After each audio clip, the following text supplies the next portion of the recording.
Llegó la hora de conocer las informaciones más destacadas del continente americano. Acompáñennos a recorrer y analizar lo que nos une, nos preocupa y nos enorgullece como hispanoamericanos. Bienvenidos a Américas Noticia con Vladimir Kissinger. Muy buenos días, feliz tarde y mejor noche para todas aquellas personas que nos acompañan como siempre a través de Américas Noticia. Para mí es un inmenso placer estar en una nueva emisión, la número 706, ya sigue camino, derechito a cumplir nuestro tercer aniversario, anoten la fecha, el 18 de agosto, es decir, apenas a un poco más de un mes. Estaremos en nuestra gran celebración, aún no sé qué vamos a hacer, pero muy seguramente será algo muy sabroso en esa emisión especial, celebrando nuestros 3 años al aire. Ustedes, muchísimas gracias por estar conectados en este momento, por incorporarse a nuestro programa el día de hoy, un programa que va a estar bien variado, pero que va a concentrarse en 3 países. Ayer hablamos solo de Venezuela, hoy vamos a abrir con México. Es fascinante lo que está ocurriendo en México. También hablar, y esto muy triste por supuesto, de lo que han significado las violaciones sistemáticas a los derechos humanos por parte de Daniel Ortega, del régimen de Daniel Ortega, y por supuesto hablaremos también de Venezuela. Pero les tengo una primicia. Y quiero de una vez que lo sepan para que me acompañen. Este día domingo estaré acompañando a un gran y reconocido colega periodista. Seguramente ustedes saben de quién les voy a hablar, de Fernando del Rincón. Me ha invitado a su programa Fuentes Confiables. Estaré este domingo a través de CNN en español para toda América, para todas el mundo donde tienen la oportunidad de llegar esta señal. Para quienes nos acompañan en Venezuela, recuerden que CNN en español también tiene habilitada de manera gratuita su señal a través, si mal no recuerdo, del YouTube. Así que a ustedes les invito, no se pierdan que este día domingo estaré acompañando a mi querido colega Fernando del Rincón en su programa, donde estaremos analizando no tanto o no solo de manera exclusiva el tema venezolano, sino que también estaremos hablando de las elecciones, por supuesto, en México, en lo que ha ocurrido. Fíjense qué curiosidad que esta semana hemos estado hablando en este espacio muchísimo de México. Me tocó hacer un editorial sobre el país, el cual postea, por cierto, en las redes sociales y tuvo muy buena sintonía, sobre todo en YouTube, muchísimas personas escribiendo sobre el tema. Y bueno, pues me toca ahora junto a Fernando del Rincón compartir nuestro parecer en torno a estas elecciones importantísimas en México y, por qué no, hablar también de la situación de los niños que, lamentándolo mucho, han sido separados de sus padres acá en la frontera con los Estados Unidos. Desde Alaska hasta la Patagonia, entérate de todo lo que pasa en nuestra América. Aprovecho, por supuesto, para saludar a todas las personas que nos acompañan en este preciso instante. Ada Salas también, como siempre, Hilda Fernández, Carlos Eduardo Marci, qué bueno que estás por allí. Dice, buenas y muy calientes tardes desde Ottawa. Bueno, aquí en Orlando, Florida, la cosa también está muy fuerte. Me imagino que en la gran mayoría de nuestros países, exceptuando, por supuesto, si nos vamos al sur, están disfrutando de un invierno después de su verano también. Emerson Tafur también con nosotros, Alexa González. Bueno, gracias, Ada, qué bueno, mejorando poco a poco, aún recuperándome, pero aún así, pues, estamos acá cumpliendo con nuestro compromiso y, como les he dicho, este día domingo también estaremos en CNN con Fernando del Rincón, así que no me dejen, espero que nos acompañen en el programa para conversar también sobre todos estos temas que ya ustedes conocen muy bien.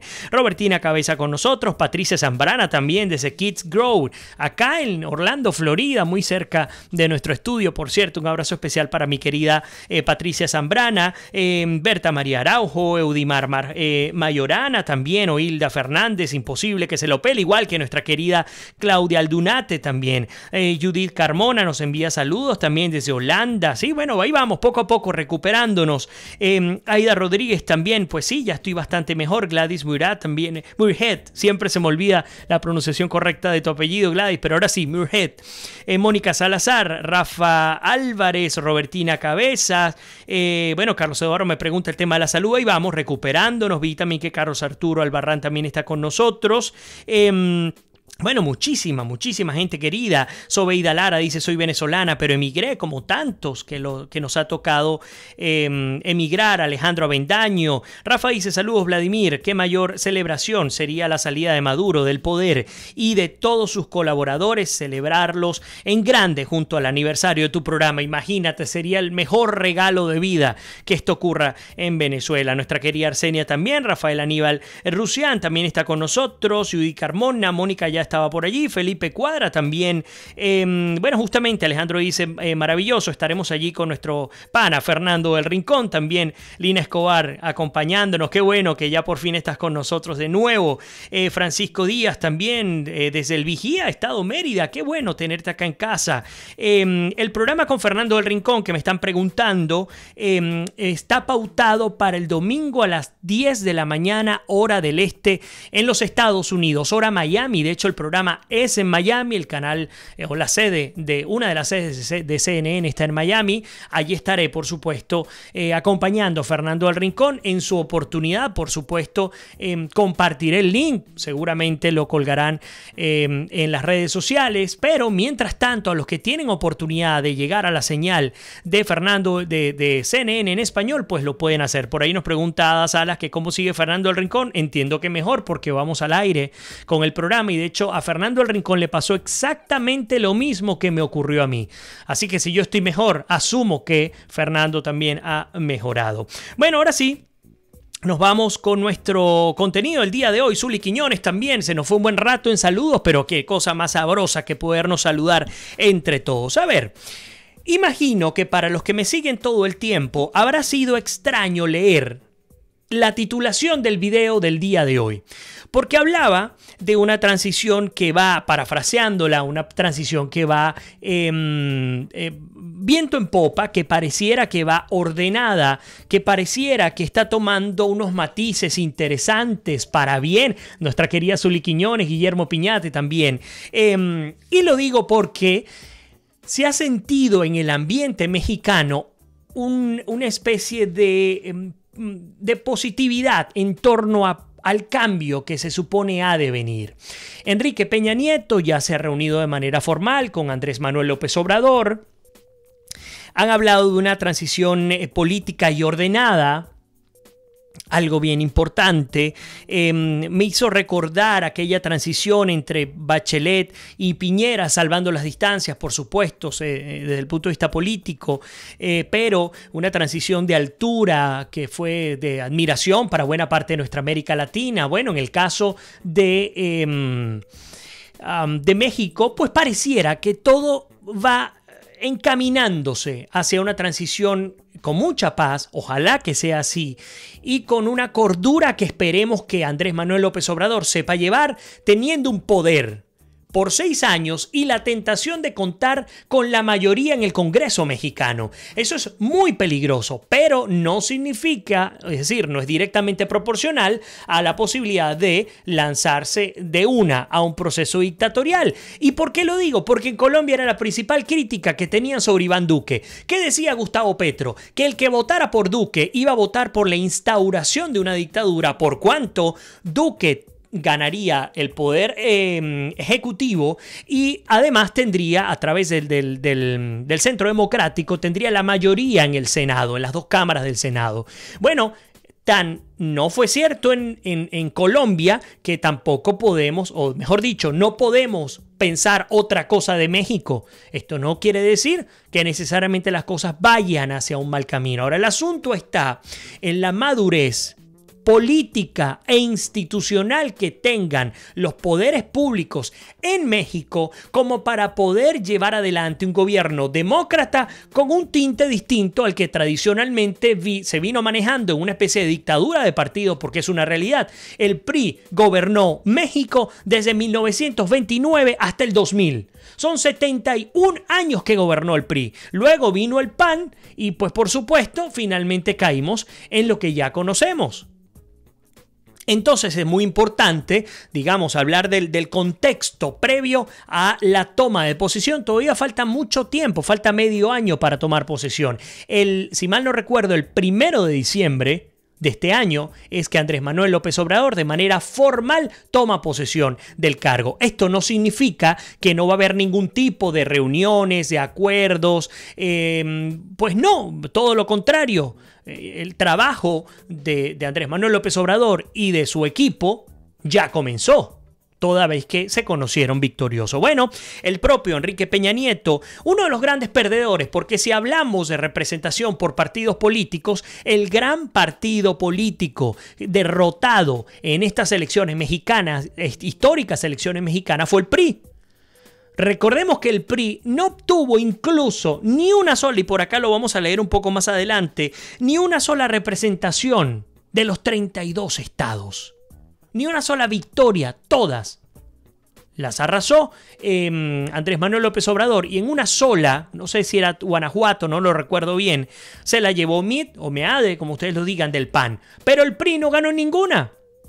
Y no ganó ninguna porque es una respuesta directa al rechazo que han venido manifestando los mexicanos al estado de partidos que se instauró en México y que los llevó hasta esto. Me hace recordar, por supuesto, es inevitable comparar aquel estado de partidos instalado en Venezuela, donde AD y COPEI, los dos principales partidos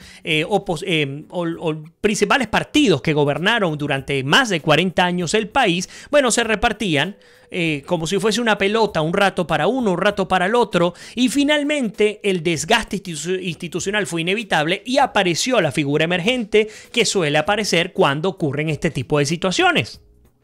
De esto, por cierto, vamos a estar hablando justamente en el programa del domingo, también con Fernando del Rincón. Ahora, otro elemento importante, los empresarios que son uno de los, o es el grupo de empresarios, uno de los actores más importantes en México, toma decisiones trascendentales en México. No es lo mismo pensar en una asociación de empresarios en Venezuela, donde no te producen ni el 3 ni el 4% de los dólares que ingresan al país, a entender que una economía como la mexicana, diversificada, robusta, fuerte y funcional, que ahí sí que hay producción, porque estamos hablando de la economía número 15 de todo el mundo y la segunda economía de nuestra América Latina. Allí sí podemos hablar de un contrapeso fundamental. ¿Y por qué digo que las cosas van, al menos hasta el cierre de la edición de hoy, con buen pie en México? Bueno, porque los empresarios se han reunido. Fíjense que han pasado escasos días de las elecciones y ya Andrés Manuel se ha reunido con los empresarios mexicanos.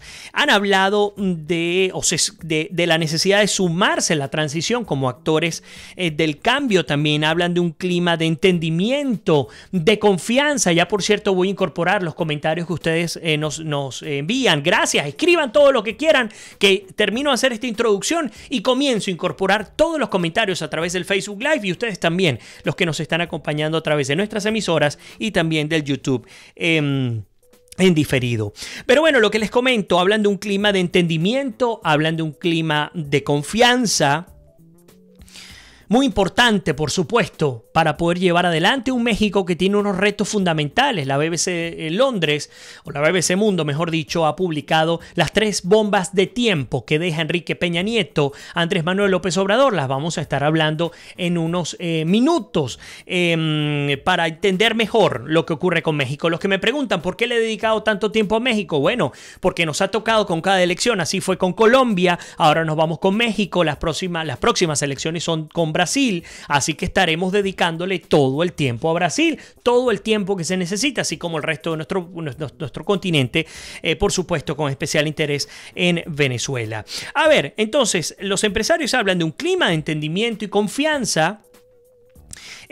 AMLO además destaca también ese clima y una especie de responsabilidad que ha sentido en los empresarios, y además se reconocen, que es lo que les he venido comentando, se reconocen como 2 actores que se necesitan para cambiar el país.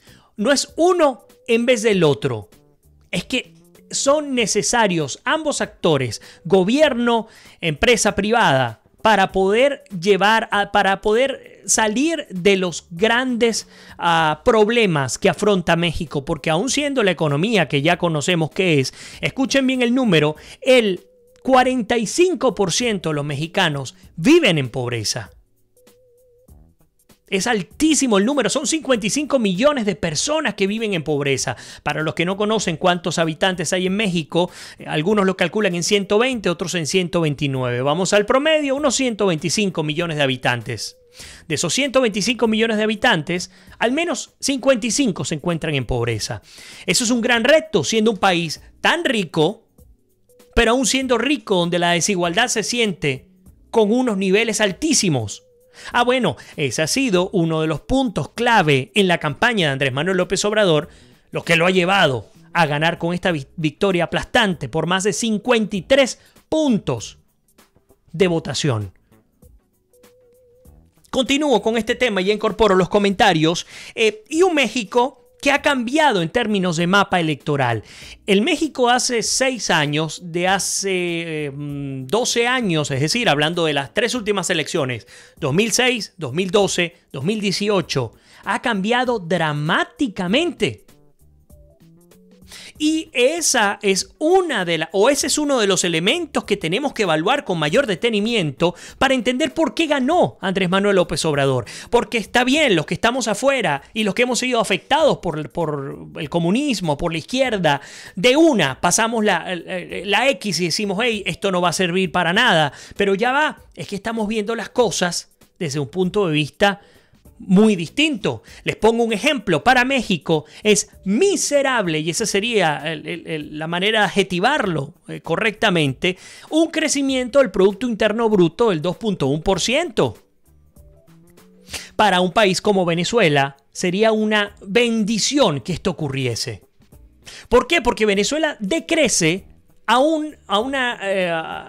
se le dice una rata porcentual de aproximadamente anual de unos del 14 al 15% de crecimiento anual. De crecimiento, es decir, menos 14%. México más 2.1%. Y ese ha sido otro punto. El reto del crecimiento económico México tiene para crecer a mayor velocidad. Y esta ha sido otra de las críticas, aún, digamos, quedando supeditada la principal, que es la desigualdad, la necesidad de llevar a esos pobres a otros estadios con mejores garantías y condiciones para hacer su vida lo mejor posible. Y allí está la clave. Bien, pero vamos a estar hablando de este mapa electoral en unos minutos. Voy a incorporar los comentarios, voy un poco más atrás para que todos puedan acompañarme el día de hoy.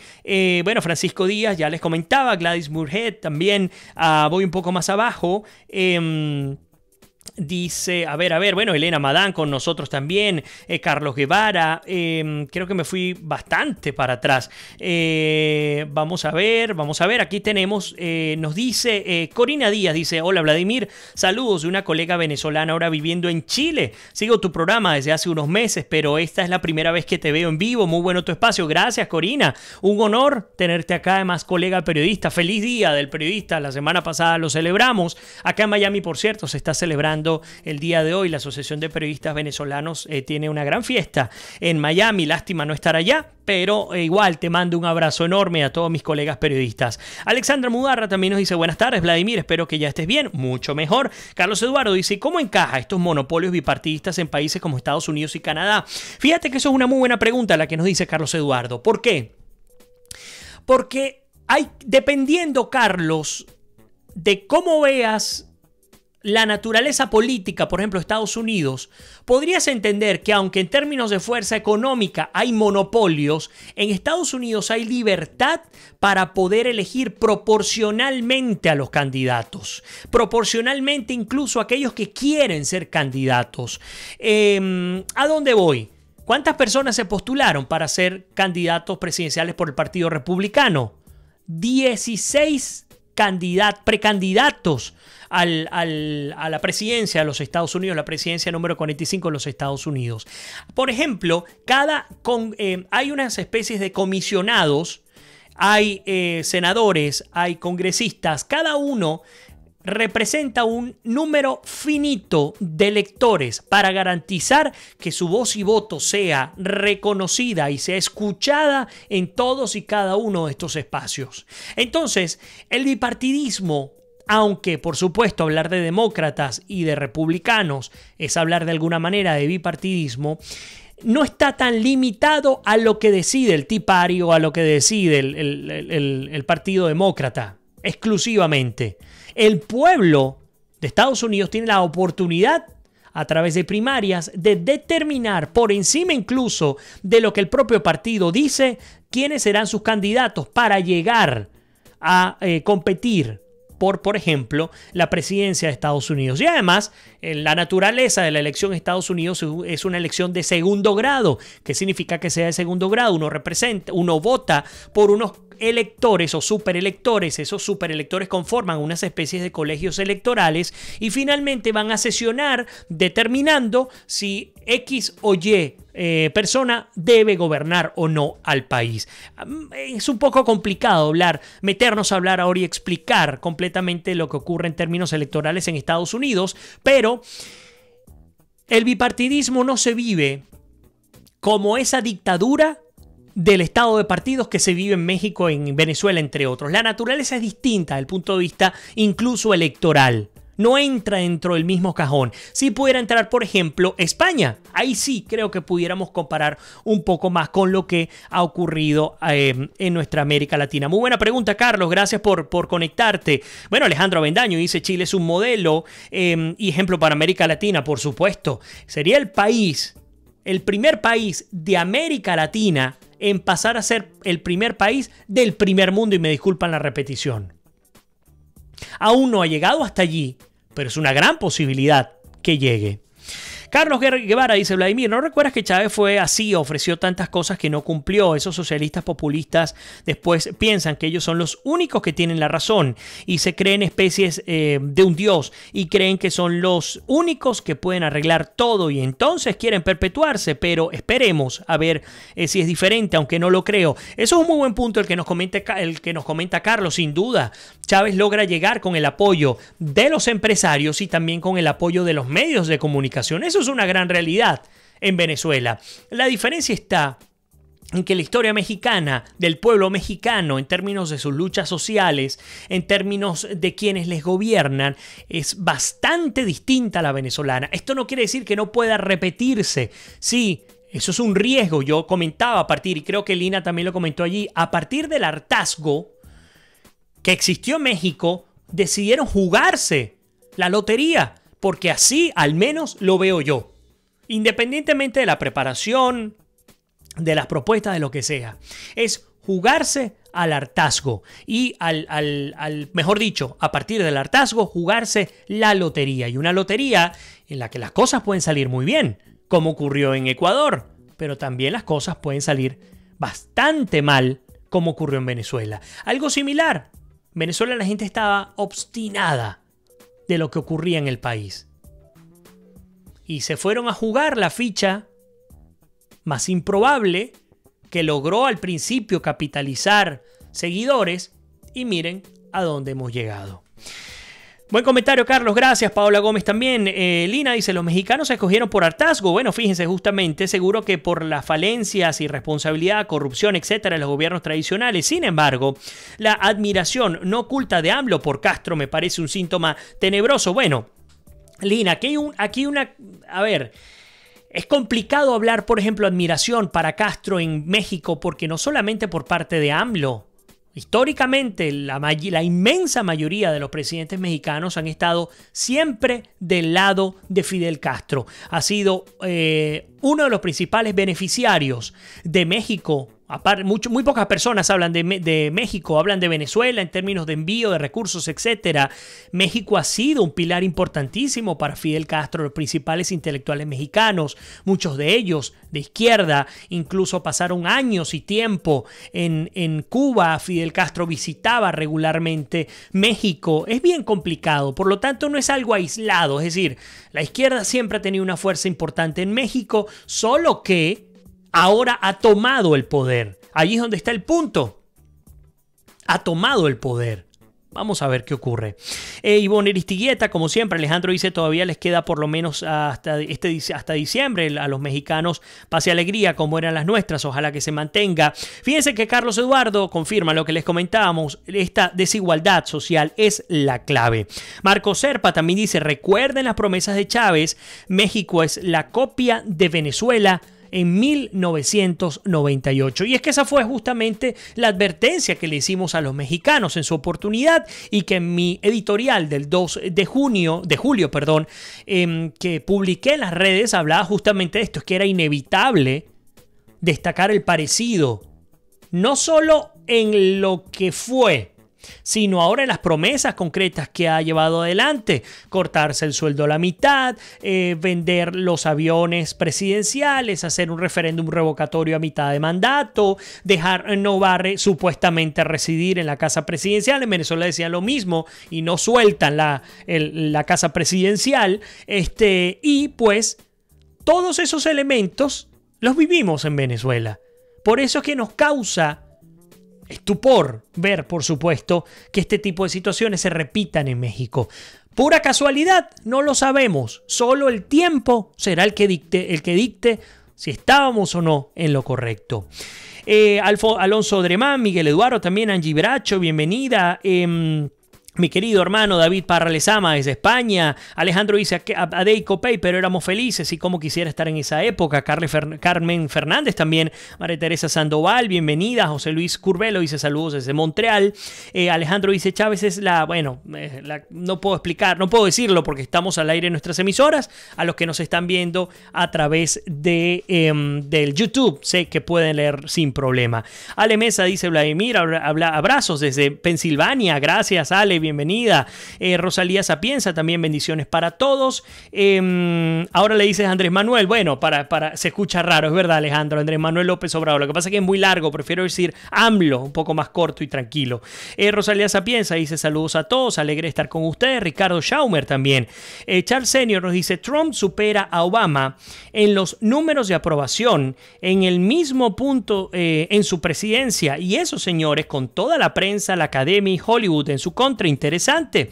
Los que odian ciegamente e irracionalmente a Trump no se han dado cuenta cómo lo ayudan con ataques antinacionalistas, que al fin y al cabo su nacionalismo lo llevó al triunfo o a su triunfo presidencial. Los enemigos de Trump se han convertido en sus mejores aliados. Cuidado si no se llevan o si no lo llevan a una reelección. Yo te digo, Charles, y muy buen comentario el que nos haces. Si Trump continúa con las políticas que ha llevado adelante en poco más de un año, yo estoy completamente seguro que va a ser reelecto, créanme. Así nos guste o no, o así les guste o no, bajo el esquema que ha manejado actualmente, criticado, todo lo que ustedes quieran, polémico, disruptivo, se lleva la reelección, créanlo. Y todo parece indicar que va a mantener ese estilo de presidencia que, aunque es rechazado por muchos, no se imaginan la cantidad de personas que apoyan a Trump por las cosas que ha venido haciendo.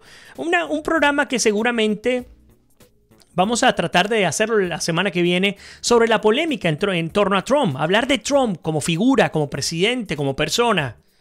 Seguramente va a entrar la polémica en el programa y cada quien tendrá oportunidad de dar su opinión.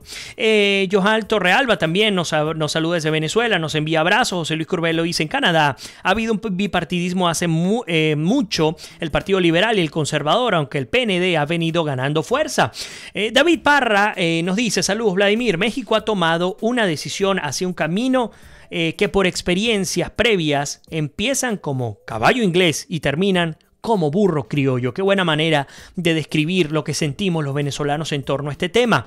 Las medidas populistas son innegablemente con el objetivo de congraciarse con el pueblo y a espaldas de la correcta administración de los recursos estatales. Lamentablemente, las propuestas de AMLO pasan por suavizar su actitud para con los problemas neurálgicos de la nación, la corrupción y el narcotráfico. Y David dio en el clavo porque 2 de los 3 puntos que se consideran las bombas de tiempo que tiene que afrontar AMLO y que difícilmente logrará resolver, es esto justamente, la corrupción y el narcotráfico. A ver, continuamos. Marcos Serpa nos dice, mientras tienes la visión, el idealismo de Fidel Castro, como ya el presidente de México hizo mención, no creo que tenga un buen futuro.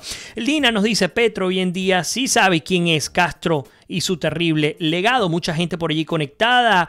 Johan Torres, Walter Nieves, Juan Carlos Barreno, Milton Valderrama, Ana Irán Avendaño también. Bueno, gracias a todos por estar conectados. Nos hemos ido de largo de nuestra primera parte de programa. Ayer puse una cancioncita que me gustó bastante. Vamos a ver si la consigo de nuevo. Y sé que a ustedes también les gusta. Vamos a hacer nuestra primera pausa y ya regresamos con muchísimo más de América es Noticia en nuestra emisión número 706. No se vayan, que ya regresamos.